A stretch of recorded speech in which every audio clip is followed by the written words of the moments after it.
Bonjour, dans cette vidéo, on va faire la démonstration de la formule de la dérivée d'une fonction composée. En terminale ou même après d'ailleurs, on applique souvent la formule assez bêtement. On sait qu'on multiplie par la dérivée de ce qui est à l'intérieur de la fonction, multiplié par la dérivée de notre fonction appliquée au point qui est à l'intérieur. Enfin bref, si je vous donne un f de g de x et qu'on veut dériver tout ça, on sait qu'on va multiplier donc par g', on va avoir g' multiplié par notre f' appliqué en g de x. Mais ça, c'est la formule qu'on a toujours appliquée sans trop se poser la question d'où elle sortait. Ce qu'on va faire ici, c'est qu'on va donner la démonstration pour exactement comprendre d'où ça sort.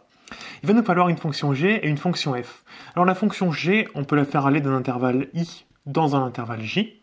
Et puis la fonction f, comme à l'intérieur de f on a g, et bien notre fonction f, on va la faire démarrer de j, c'est-à-dire là où g prend, ou du moins où les valeurs de g sont. Et puis on peut aller dans R par exemple, il n'y a pas vraiment d'importance.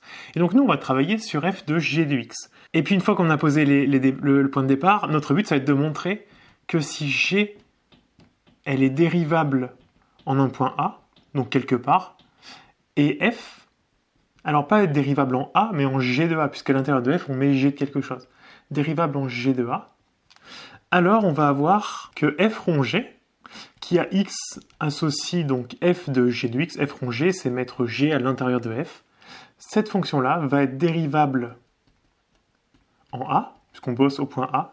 Et surtout, on va avoir la formule que j'ai mis au-dessus, c'est-à-dire que f rond g' en x, ça va nous donner g' de x fois f' de g de x. Ou plutôt, comme on est au point A, on va mettre des petits a partout.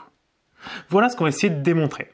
Alors avant de faire la démonstration rigoureuse, on va essayer de travailler avec intuition, en fait, de comprendre d'où sort cette formule, parce qu'elle est vraiment intuitive. Nous, ce qu'on fixe, c'est un point A. Maintenant, quand x bouge un petit peu autour de A, pas beaucoup, faut pas qu'on s'éloigne énormément, mais très proche de A, un petit peu autour de A. Bon, vous imaginez qu'il y a le autour. Dans ce cas-là, g de x bouge un petit peu autour de g de a. Notre fonction, elle est continue, elle va rester dans le voisinage, elle va rester autour de g de a. Et donc, on va avoir que f de g de x, elle va bouger aussi. Puisque la quantité à l'intérieur de f bouge, il y a des petites variations, ben forcément, f de quelque chose qui bouge, a priori, à moins que f soit une constante, mais a priori, ça va bouger un petit peu. Et donc, si on regarde la variation de f, ça va être à peu de choses près la variation de f par rapport à g, f va bouger selon la manière dont va bouger g, multiplié par la variation de g par rapport à x. En fait, g bouge d'abord par rapport à x, et après f bouge par rapport aux variations de g. Donc si on met ça de manière plus formelle, on va avoir que f df bouge par rapport à dg, multiplié par la variation de g par rapport à x. Et donc au final, ça nous donne la formule. On va avoir, ici on aura f' de g de x, on bouge par rapport à g, multiplié par g' par rapport à x. Mais voilà, rien qu'avec l'intuition, on comprend en fait d'où sort la formule. Bon, maintenant on va passer à la vraie rédaction, bien rigoureuse. Nous, on a la fonction f de g de x, et on veut montrer qu'elle est dérivable au point A. Enfin, du moins que l'ensemble de la fonction est dérivable quand x vaut a, autrement dit que montrer que f est dérivable en g de a. Si on reprend la formule, la définition d'une fonction, de la dérivabilité d'une fonction, c'est la limite du taux d'accroissement. Donc, c'est-à-dire f d'une quantité, je peux mettre de x, parce qu'on a déjà le g de x, donc je vais mettre un y, moins f de notre valeur, on veut être en g de a, donc f de g de a, divisé par y moins g de a, lorsque notre y tend vers g de a. Voilà la définition rigoureuse d'être dérivable en un point, donc ici g de a. Et ça correspond exactement au nombre dérivé à ce point-là, donc f' de g de a. Cette limite, ça signifie que cette quantité-là devient extrêmement proche de celle-là, lorsque y devient très proche de g de a.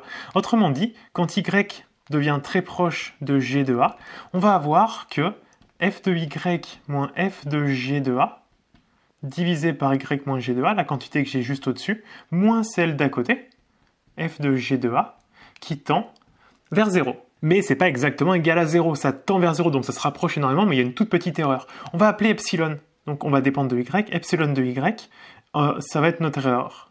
Hop, ça va être notre erreur, telle que, en fait, on va avoir le morceau de gauche, celui-là ici, le f' de g de a, qui va être égal, lorsque y tend vers g de a, à notre fraction qu'on avait au-dessus, donc f de y moins f de g de a, divisé par y moins g de a. Mais ça, ce serait une limite, donc on n'aurait pas l'égalité. Pour avoir l'égalité, on va juste ajouter l'erreur, plus l'erreur. Si on tient compte de l'erreur, dans ce cas-là, on a vraiment égalité entre les deux morceaux. Ce qu'on peut faire, c'est multiplier partout par y moins g de a, parce que ça va nous permettre de faire apparaître ici exactement la variation de la fonction f autour de g de a. Donc là, on va avoir f de y moins f de g de a, parce qu'en fait, montrer qu'une fonction est dérivable quelque part, c'est juste étudier la variation. Si ça varie trop fortement, c'est pas dérivable. Et c'est pour ça que la fonction valeur absolue n'est pas dérivable, par exemple en 0, parce qu'il y a vraiment un pic. Elle descend et elle remonte immédiatement. C'est trop brutal, la variation. Donc quand on veut étudier la dérivabilité, on étudie en fait la quantité, la variation. Et donc là, on va avoir y moins g de a multiplié par f' de g de a plus, à nouveau, y moins g de a multiplié par epsilon de y. Et en fait, ce qu'on vient d'écrire, c'est quand même assez joli, parce que là, on a la variation réelle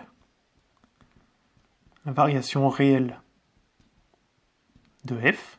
Là, ce qu'on a ici, on a un f' en g de a, autrement dit, c'est un nombre, multiplié par y moins un nombre, autrement dit, ça c'est une variation linéaire. Donc là, on a une variation linéaire. Autrement dit, si f était une droite, on aurait exactement cette variation-là. Mais comme f n'est pas forcément une droite, on corrige et on a une petite erreur juste à côté. Et en fait, ça, c'est la véritable définition de la dérivabilité.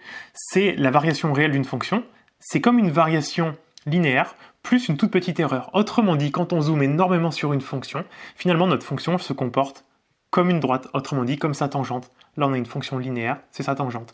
Avec une minuscule erreur, mais en zoomant énormément, la fonction devient équivalente à sa tangente en un point. Bon, on a obtenu ce résultat-là, sauf que nous, à la base, on ne voulait pas dériver au niveau de y, mais on avait f de g de x, ce qui veut dire qu'on va simplement remplacer y par g de x partout pour pouvoir appliquer exactement notre fonction composée de départ. On va donc avoir f de g de x moins f de g de a, qui va être égal donc à g de x moins g de a fois f' de g de a multiplié, g de x moins g de a fois notre erreur epsilon de y, non plutôt de g de x. On vient de le modifier. Et puis nous, ce qu'on veut calculer, c'est la dérivée de f rond g appliquée au point A. On sait, d'après le cours, que f rond g au point A, la dérivée, ça correspond à la limite de f de g de x moins f de g de a divisé par, ici on bouge entre x et a. On fait attention, c'est pas g de x moins g de a, parce que toute notre fonction, c'est pas juste f, c'est f rond g. Donc il y a f et g appliqués en x et appliqués en a. Et bien ce qu'on va faire, c'est que, regardez, au-dessus on a déjà la variation f de g de x moins f de g de a, le numérateur, on va juste diviser partout par x moins a. X est évidemment différent de a, x bouge autour de a, mais x est différent de a, donc c'est non nul. On va diviser partout par x moins a. On va donc avoir f de g de x moins f de g de a divisé par x moins a égale, alors à côté on va avoir g de x moins g de a sur x moins a, tout ça a été multiplié par le f' ici, f' de g de a, plus, et à côté on va avoir g de x moins g de a divisé par x moins a multiplié par l'erreur epsilon de g de x. Et puis nous, comme on veut voir la dérivabilité en a, on va simplement faire la limite de tout ça lorsque x tend vers a. Ça tombe bien parce qu'on sait que cette quantité-là, alors à gauche, ça nous fait f rond g prime au point a, la définition qu'on a mis juste au-dessus. Ici, on va avoir la dérivée de g au point a, donc on aura g prime de a. À nouveau, c'est la définition c'est avec la limite, la définition de la dérivabilité. Multiplié donc par f' de g de a, plus notre quantité à côté. Alors ce qui nous arrangerait, c'est de réussir à la faire disparaître, d'expliquer pourquoi ce truc-là vaut 0. Nous, on sait que epsilon de y tend vers 0 quand y tend vers g de a. C'est ce qu'on avait vu. Mais le problème, c'est qu'ici, on n'a pas epsilon de g de a, on a epsilon de g de x. Sauf que on sait que g, elle est dérivable en a. Sinon, on ne pourrait pas faire tout ce qu'on est en train de faire. Donc, ça fait partie des suppositions de départ. Si la fonction n'était pas dérivable, il n'y aurait même pas de raison d'essayer d'étudier la dérivée composée en a. Donc, elle est dérivable en a, ce qui veut dire qu'une fonction dérivable, ça veut dire qu'elle est continue à ce point-là. Donc, g, elle est continue en a. Et donc, quand on a x qui tend vers a, comme la fonction est continue, ça veut dire que g de x tend vers g de a. Quand x se rapproche très proche de a, comme notre fonction n'a pas de saut, l'image de a c'est à peu près la même image que x, elles sont quasiment au même endroit. Et comme g de x tend vers g de a, eh ben, on sait que notre epsilon de g de a, ça tend vers 0. Donc on va voir que epsilon de g de x va tendre vers 0. Et donc au final, oui c'est vrai que je n'ai pas trop mis la limite ici, quand x tend vers a, eh ben, finalement la deuxième partie ici, on va avoir 0. Et on retrouve que la fonction, que la dérivée de notre composé f rond g, c'est la dérivée de ce qu'il y a à l'intérieur. Là, c'est comme si on avait du f de g de x. C'est la dérivée de g de x appliquée en a, multipliée par la dérivée de f appliquée en g de a. C'est pour ça qu'on appelle d'ailleurs, là, on a la formule de la chaîne, ou de la chaînette, c'est la chaîne. Et parce qu'on dérive d'abord par rapport, on varie d'abord par rapport à x, puis après par rapport à la fonction qui est dedans. Voilà exactement la formule qu'on a l'habitude d'appliquer, mais voilà la démonstration. On pourrait peut-être juste prendre un exemple, juste pour l'appliquer, même si à mon avis vous savez largement dériver des fonctions composées.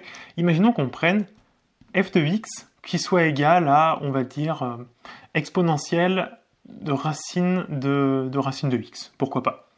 Dans ce cas-là, on aurait deux fonctions ici. Alors au début, c'est bien de les regarder nos fonctions. On pourrait poser une fonction g, ce serait égal à racine de x. Une fonction h, c'est l'exponentielle. Et dans ce cas-là, ce qu'on a fait au-dessus, notre fonction f de x, c'est qu'on a mis la fonction g, la racine, à l'intérieur de l'exponentielle. Donc en fait, on a fait h de g de x, qu'on note aussi h rond g de x. Alors on peut regarder au niveau des ensembles, on sait que g, elle est définie sur R plus tout court. Par contre, elle est dérivable quand une racine, on ne peut pas la dériver en 0. Donc elle est dérivable sur R plus, mais il faut qu'on vire étoile aussi, il faut qu'on enlève le 0. Pour l'autre, c'est beaucoup plus simple parce que l'exponentielle, elle est définie et dérivable sur R tout entier. Ce qui veut dire qu'elle ne pose aucun problème, on peut mettre à peu près ce qu'on veut à l'intérieur. Maintenant, là où la fonction f va être définie, ça va être là où tout le monde est défini, autrement dit sur R+, et là où elle va être dérivable, ça va être sur R plus étoile.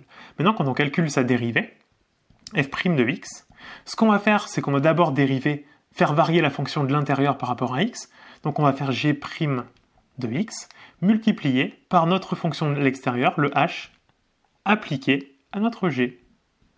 Et donc on va avoir la dérivée de racine, c'est 1 sur 2 racines de x, multiplié par h', on va avoir l'exponentielle reste lui-même, la dérivée d'exponentielle c'est elle-même, et puis composé avec g de x, donc à l'intérieur on met le g de x. Voilà la dérivée de notre fonction. Alors après évidemment on ne s'embête plus à écrire le détail g' fois h', etc. On écrit directement la réponse. Par exemple si je vous dis racine de 8x3, dériver ça, on sait que la racine, sa dérivée, c'est 1 sur 2 fois la racine. Alors ce qui est à l'intérieur d'une fonction ne bouge pas, donc si j'ai du 8x3 à l'intérieur au départ, je retrouve du 8x3 à l'arrivée. Et quand je dérive une composée, je multiplie juste toujours par la dérivée de ce qui est dedans. La dérivée du 8x3, c'est 24x carré. Oui, carré. Et voilà ma dérivée. Ou on peut en faire une autre, si on dit du 7 cosinus exponentielle x par exemple. Dans ce cas-là, quand on veut dériver ça, le 7 c'est une constante multiplicative, on le remet directement. La dérivée de cos c'est moins sin, donc là on va mettre un moins, un sinus. Ce qui est dans la fonction ne bouge jamais, donc l'exponentielle reste telle qu'elle. Et en plus on multiplie par la dérivée de ce qui était à l'intérieur de la fonction. La dérivée d'exponentielle x, c'est elle-même. Et voilà la dérivée de notre fonction.